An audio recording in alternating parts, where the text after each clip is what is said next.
Alors, on va commencer maintenant par l'étape de l'épaississement. Alors, l'étape de l'épaississement, c'est la première étape dans le procédé de traitement des boues. Alors, on va commencer par l'épaississement et puis on va voir les autres petit à petit. Donc, déjà, le procédé d'épaississement, il permet d'optimiser les étapes qui suivent. Ça veut dire, il va réduire la taille, ou bien plutôt les tailles des ouvrages et les coûts d'exploitation. Alors, je fais l'épaississement d'abord dans l'objectif de réduire le volume des boues et par la suite, ça optimise aussi la taille des ouvrages qu'on va utiliser et le coût d'exploitation. Donc, si j'ai des boues qui sont fluidisées avec de l'eau, ça veut dire un grand volume et par la suite aussi, les ouvrages, ils doivent être de grande taille, les ouvrages de traitement. Au niveau du dimensionnement, on ne va pas prendre en compte des boues qui ne sont pas déjà épaissis, mais naturellement, puisqu'on sait qu'il y a cette étape d'épaississement, les ouvrages vont être par la suite conçus et dimensionnés suivant en fait cette étape qui va être pour optimiser, qui va permettre d'optimiser les étapes suivantes. Alors les procédés d'épaississement permettent de réduire le volume des boues grâce à l'extraction de l'eau contenue dans ces boues. L'épaississement entraîne une réduction importante du volume des boues. Donc, il vise à augmenter la siccité des boues. Donc, quand je dis augmenter la siccité, la siccité, il a une relation avec la quantité d'eau contenue dans l'eau. Donc, la siccité, c'est donc la teneur en matière sèche, d'accord? Donc, en éliminant l'eau, on va augmenter la teneur en matière sèche, ça veut dire qu'on va augmenter ce qu'on appelle la siccité. Sans modifier, bien sûr, le caractère liquide des boues. Donc, ça ne va pas être vraiment très sec, mais des boues donc, qui sont plus ou moins sèches, mais pas de... ils gardent encore donc, un certain degré de fluidité. Ça veut dire on va donc passer de 1 à 5% de siccité vers 6 à 8%. Ça veut dire on augmente quoi? On augmente la quantité de la matière sèche, alors qu'au début, on a eu des boues qui sont parfaitement fluidisées. Là, c'est un schéma d'ouvrage d'épaississement. C'est l'épaississeur par décantation gravitaire. Là aussi, on va utiliser le principe de la gravité. En fait, on distingue deux grandes familles de procédés d'épaississement. Donc, il y a deux grandes familles importantes. Je ne dis pas de types, mais de grandes familles. Ça veut dire pour chaque famille encore, on trouve plusieurs techniques, plusieurs types de procédés. Alors là, il y a des procédés qui sont gravitaires, il y a des procédés qui sont dynamiques. Alors là, au niveau de cet épaississement gravitaire, c'est le procédé le plus utilisé. Pourquoi? Parce que c'est le procédé d'épaississement le moins coûteux. Et toujours on pense à la rentabilité économique. Donc la gravitation, sous l'effet de la gravitation, on va décompter encore une fois les bouts. Donc vous avez un schéma simplifié d'épaississeur. Vous voyez la géométrie avec la pente qui n'est pas horizontale, ce qui favorise la décantation. On a l'entrée des bouts qui entrent et puis vous avez la décantation, on a l'eau qu'on va éliminer et par la suite, on a la sortie des bouts bien épaissie. Donc, il consiste en une décantation sous la seule action de la pesanteur. C'est pourquoi en fait, il est moins coûteux parce qu'on utilise un principe physique naturel qui est la pesanteur, qui est la gravité. La dénomination usuelle de cette technique, c'est l'épaississement statique. On l'appelle l'épaississement statique parce qu'il n'engendre pas une dynamique. Il n'y a rien qui tourne, il n'y a rien qui agite. Donc on a juste l'effet de la pesanteur. Ça veut dire qu'il faut garder une stabilité, une tranquillité pour que les bouts soient décomptés et par la suite souterrés sous l'effet donc d'une pompe. Voilà, et on élimine l'eau. Et on a maintenant des bouts avec une siccité beaucoup plus grande que celle à l'entrée. On a donc le procédé aussi d'épaississement dynamique. Les procédés d'épaississement dynamique ou bien mécanique sont composés de diverses techniques. D'ailleurs, voilà, donc pour le premier ouvrage, on parle de la même technique qui est la décantation, mais par exemple, la géométrie des ouvrages, elle est différente. Donc on peut différencier entre plusieurs ouvrages pour faire cette décantation. Mais pour les procédés en fait d'épaississement dynamique, il y a plusieurs techniques. C'est pas juste question de géométrie, mais c'est également question de la technique utilisée. On a la technique de flottation et de centrifugation, généralement utilisée pour les installations de moyenne à grande importance. Donc on fait de la flottation, de la centrifugation pour les quantités réduites, pour les installations de moyenne à grande importance.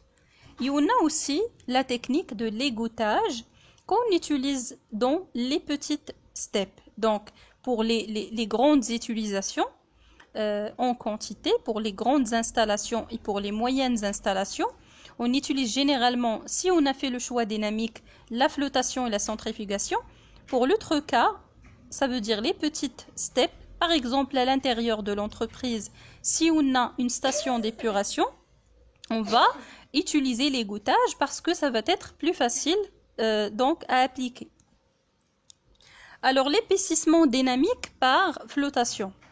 Alors, la flottation, en fait, c'est un procédé de séparation fondé sur les différences d'hydrophobicité. Alors là, il y a quand même c'est une technique quand même qui se base sur l'hydrophobicité. Ça veut dire est-ce que c'est hydrophile, est-ce que c'est une surface hydrophobe ou bien hydrophile? Ça veut dire qui aime l'eau, qui est attiré par l'eau, ou bien le contraire, avec le contact avec l'eau, on a une répulsion. Alors la flottation peut être une étape du traitement pour extraire, par exemple, les huiles et les matières en suspension, avant même une étape de traitement ou après décantation pour traiter les bouts. Ça veut dire, avant même le traitement et avant la décantation, on peut faire passer les bouts par un épaississement dynamique par flottation. Là, ici, par exemple, il s'agit d'une surface hydrophobe, surface qui semble de repousser l'eau. Alors, c'est ça le principe qu'on va utiliser. Donc, lorsque je dis qui est hydrophile, donc ça, c'est qui aime l'eau. Hydrophobe, ça veut dire comme une surface comme celle-ci qui repousse l'eau. Modification des propriétés de surface des bouts et les rendre hydrophobes. Alors normalement les bouts ils contiennent de l'eau liée, ça veut dire ils sont hydrophiles. Nous, qu'est-ce qu'on va faire dans cette flottation? On va essayer de modifier les propriétés de surface des bouts pour qu'ils soient hydrophobes, pour repousser l'eau. Donc n'oubliez pas que notre but, déjà, c'est d'éliminer la fraction en eau. Donc, les bouts flottent en surface parce qu'ils vont devenir hydrophobes. Ils n'aiment pas l'eau. Donc, le seul moyen, ou bien le seul chemin qu'ils vont suivre, c'est d'essayer de flotter vers l'air. Ils quittent l'eau, ils flottent à la surface en s'adhérant aux bulles d'air introduites dans l'épaississeur. Alors, dans l'épaississeur dynamique, il va falloir introduire des bulles d'air qui vont ramener avec eux en surmontant, sous l'effet toujours de la gravité, ils vont surmonter à la surface en ramenant avec eux les gouttes d'eau, les gouttelettes d'eau, en ramenant avec eux les bouts qui vont en fait devenir hydrophobes et qui vont s'adhérer aux bulles d'air. Une agitation mécanique favorise l'opération.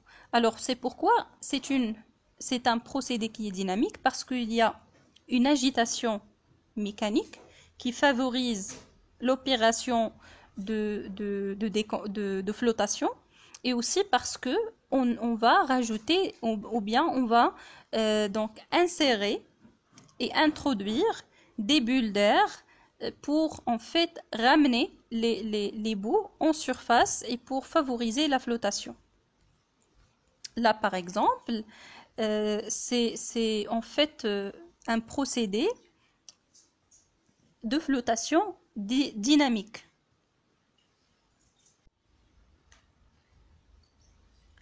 Alors à ce niveau, s'il vous plaît, à ce niveau, vous avez donc un ouvrage d'épaississement dynamique par flottation. D'abord, on a l'effluent flocule, ça veut dire qu'on a fait un traitement quand même, donc on va faire l'introduction des bouts liquides, et on va quand même faire un traitement chimique par floculation pour rendre la surface des bouts, comme j'ai dit, hydrophobe. On rajoute un réactif de flotation. Donc un réactif de flotation, c'est le réactif qui va favoriser donc cette hydrophobicité de la surface des bouts.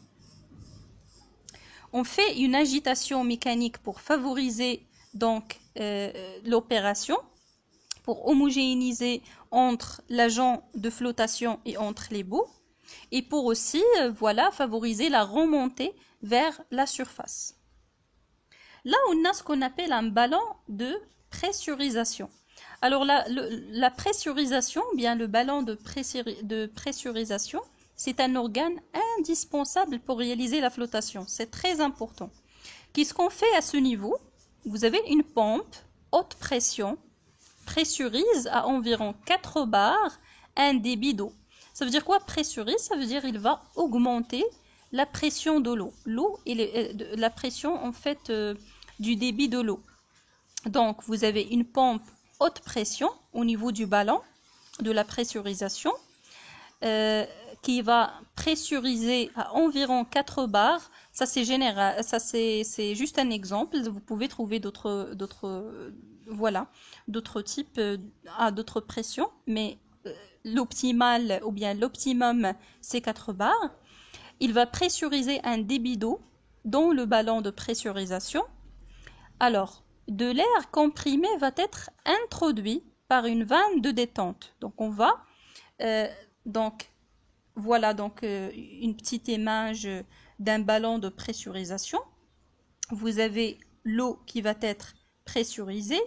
Par la suite, on va rajouter de l'air. Donc, l'eau qui est déjà en une grande pression. Puis, on va rajouter de l'air par une vanne de détente. Et en se détendant,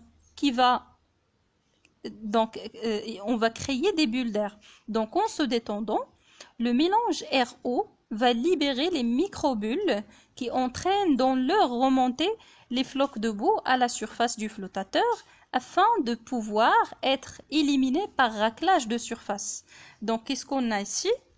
On va introduire de l'eau pressurisée.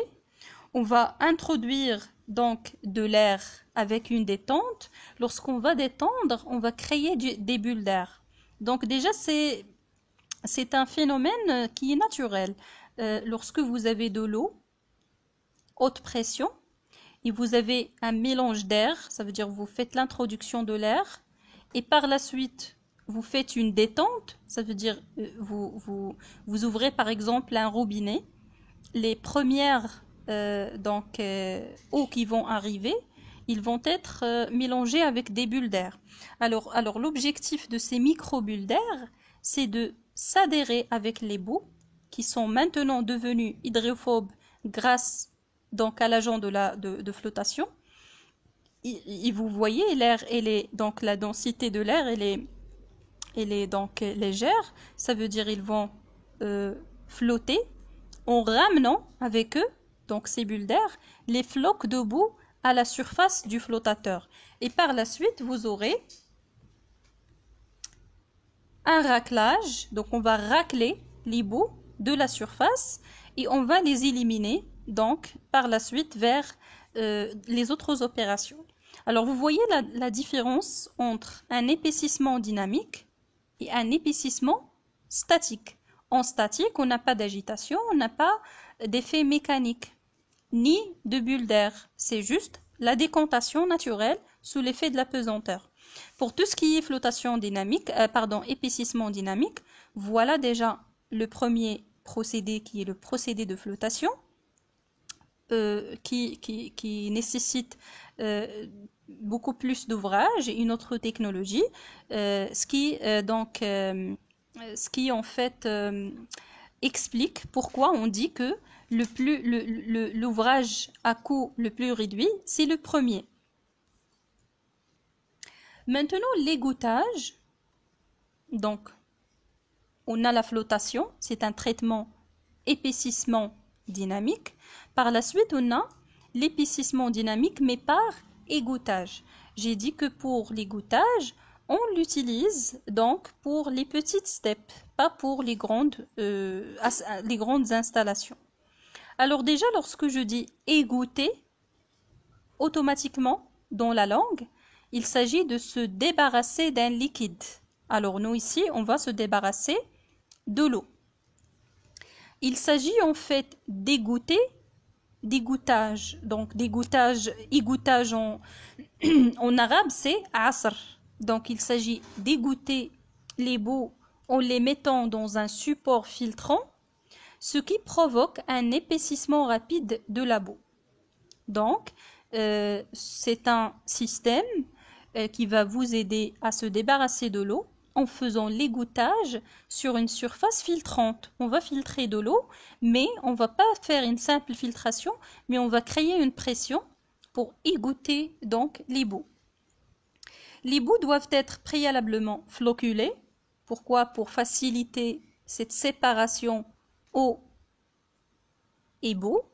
Donc il faut toujours floculer, utiliser un agent de floculation.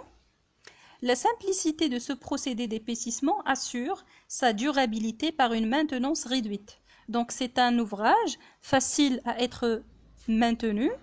Il s'agit en fait de ce système, il s'agit d'une table d'égouttage. Par exemple ici, voilà, vous voyez qu'elle est pas géant, donc c'est juste pour les petites applications.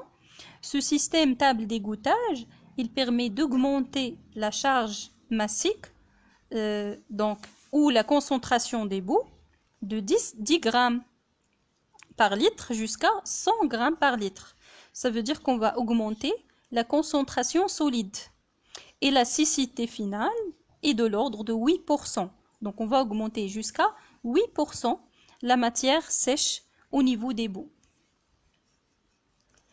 Ça, c'est un exemple, c'est un schéma de table d'égouttage. Vous avez toujours l'entrée des boues. Donc, on va donc faire entrer les boues. On a donc une grille d'égouttage. On a un bassin filtrant. Ça veut dire que l'égout qu'on va presser donc, par un système de racleur et un système de... Voilà, donc vous avez des racleurs et vous avez une pression qui va être créée. Vous avez une grille d'égouttage, ça veut dire pour filtrer. Et par la suite, vous avez de l'eau qui tombe dans le bassin filtrant et les boues qui vont sortir parce que ça c'est dynamique, ça tourne. Vous avez donc un bassin de distribution, ça veut dire l'entrée des boues. Vous avez donc une roue dentée, une roue qui tourne, ce qui va donc faire créer une pression. On va presser les boues, du coup l'eau va tomber dans le bassin et le numéro 4, ça c'est la sortie des boues qui vont être raclées par les racleurs. Je ne sais pas, est-ce que vous voyez un petit peu le procédé, comment ça fonctionne. Donc ça tourne, ça presse les boues, donc on élimine l'eau et on racle les boues qui sont maintenant épaissies. Alors après l'épaississement, il faut faire donc une déshydratation et une stabilisation chimique. Alors là, c'est aussi après épaississement, il faut passer naturellement à faire la réduction de volume encore davantage pour augmenter la cécité par une déshydratation mécanique. Donc, l'épaississement, par la suite, la déshydratation. Là, vous voyez une petite étape, traitement biologique de réduction de volume. Donc, vous pouvez aussi faire des traitements biologiques pour réduire le volume en introduisant des micro-organismes. Mais l'essentiel, c'est qu'après épaississement, il faut faire une déshydratation. Parce que bien qu'on a pu éliminer une fraction d'eau, il faut encore donc aller plus loin que ça pour éliminer encore plus d'eau. Alors, la réduction de volume des boues peut se faire par déshydratation mécanique. Ces techniques placées après les étapes d'épaississement ou d'égouttage permet de réduire le volume de boue au moins 1/8 de son volume initial. Donc ça augmente encore plus le volume de la boue en éliminant encore l'eau qui existe ou bien qui est liée à la boue. Ce procédé permet donc d'atteindre une cécité des boues supérieure. Là, vous voyez, on est arrivé par 8% de cécité, ça veut dire 8% de matière sèche. Là, on va augmenter jusqu'à entre 20 jusqu'à 45. Donc, c'est intéressant. Mais il va falloir commencer d'abord, pour réussir cette étape, commencer par l'étape de l'épaississement, aussi pour, comme j'ai dit, optimiser voilà, le volume des ouvrages. La déshydratation s'opère par filtration ou bien par centrifugation. Alors, vous avez cette déshydratation par la suite, cette déshydratation mécanique. Il va falloir faire un conditionnement. Donc, on va éliminer l'eau et on va faire un conditionnement. Alors, lorsque je dis un conditionnement, a pour objet de réduire, entre autres, la stabilité colloïdale. Alors là, je ne parle pas du volume, mais plutôt je parle de la stabilité colloïdale des espèces. Alors, toute la matière voilà, qui existe au niveau des boues et qui est un petit peu encore fluidisée, donc on va l'éliminer par un procédé de conditionnement. Donc, réduire entre autres la stabilité colloïdale des espèces particulières et favoriser la libération de l'eau.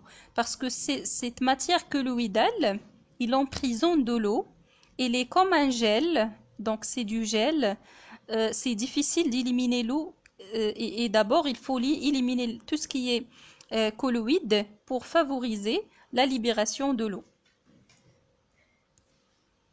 Alors, le conditionnement chimique se fait généralement par apport de coagulants minéraux. Ça veut dire que c'est une étape chimique. On va rajouter des coagulants, donc des sels de fer par exemple, ou bien d'aluminium, ça dépend, pour éliminer tout ce qui est colloïde et par la suite favoriser la stabilisation des boues.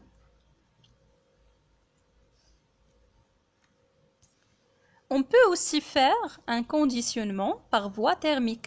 Donc ce conditionnement, il va aussi éliminer les odeurs nauséabondes et les effets négatifs de l'activité colloïdale et de l'activité plutôt des micro-organismes.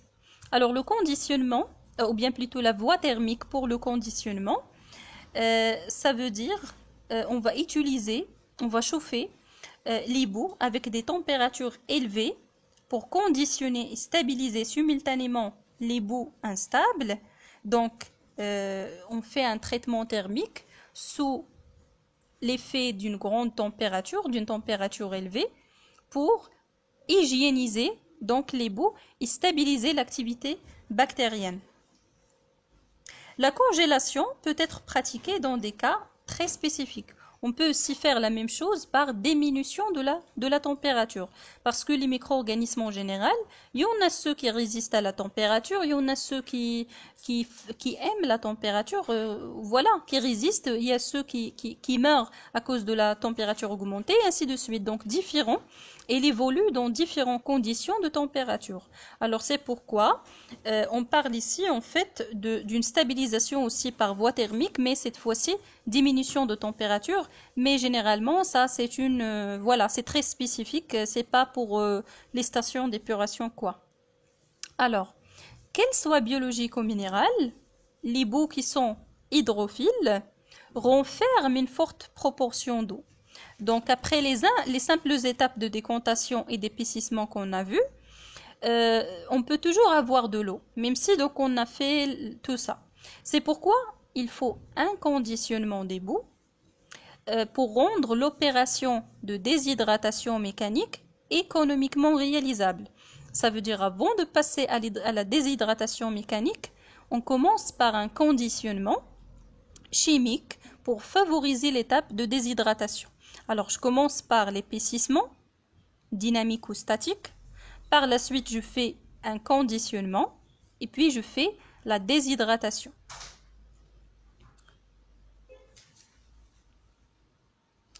Alors,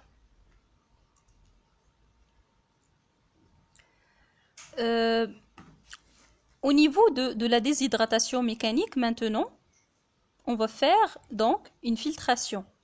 Donc, je passe par l'épaississement, statico-dynamique, par égouttage ou bien par décantation, bien donc comme vous voulez. Par la suite, je peux faire un traitement biologique. Je passe au conditionnement. Et maintenant, on arrive à la déshydratation mécanique et on fait une filtration. On peut faire une filtration par filtre à bande. Donc, il existe vraiment plusieurs technologies. Donc, la filtration par filtre à bande consiste en une compression et un cisaillement des boues entre deux toiles. Donc, vous avez deux toiles et entre ces deux toiles, on a les bouts qu'on va compresser et cisailler surtout pour éliminer et filtrer l'eau davantage. Donc, c'est une filtration beaucoup plus fine. Par rapport à l'égouttage qu'on a vu, ça sera une filtration beaucoup plus fine. Donc, on fait une filtration par filtre à bande. Et d'abord, les premiers modèles à basse et moyenne pression, ils vont permettre déjà d'atteindre de 15 jusqu'à 17% de cécité, en plus de ce qu'on a déjà fait par les autres procédés auparavant, épaississement et tout. Et les modèles les plus récents, qui sont aujourd'hui à haute pression, ils permettent d'atteindre jusqu'à 18 jusqu'à 20%. Bien sûr, la cécité ici par rapport à la situation d'entrée des boues au niveau de l'ouvrage de déshydratation mécanique. En sortie, les boues se représentent sous forme de petites plaques, donc sèches quoi, donc des petites plaques sèches. Voilà. Donc vous avez la possibilité de faire la filtration par filtre à bande. Il y a aussi un autre type qui sont les filtres à presse. La filtration par filtre presse. Donc la filtration par filtre presse consiste en une compression des boues entre deux plateaux équipés de toiles filtrantes. Donc là ici il s'agit de plateaux. On va voir, encore une fois c'est une filtration par compression, on augmente la pression pour laisser libérer l'eau et le filtrer par des toiles. Donc là les filtres, ils sont les matériels les plus utilisés pour la déshydratation, mais donc voilà, l'inconvénient de ces filtres, c'est qu'ils requièrent une maintenance non négligeable. Donc il faut vraiment une maintenance à chaque fois, parce qu'il y aura des gâteaux, ce qu'on appelle des gâteaux, qui vont diminuer en fait la capacité des filtres. Vous avez des gâteaux qui vont se former. Une colmatation. Aujourd'hui, il y a d'autres procédés qui demandent moins d'entretien, qui existent sur le marché, à savoir par exemple les centrifugeuses. Donc, il existe sur le marché et ils sont maintenant utilisés. Mais les filtres à bande et les filtres à presse, ils sont toujours existants et ce sont des modèles ou bien des procédés de déshydratation mécanique. Alors, à la sortie, l'hibou se représente sous forme de gâteau solide. Donc, au niveau du filtre à bande, il se représente sous forme, en fait, voilà,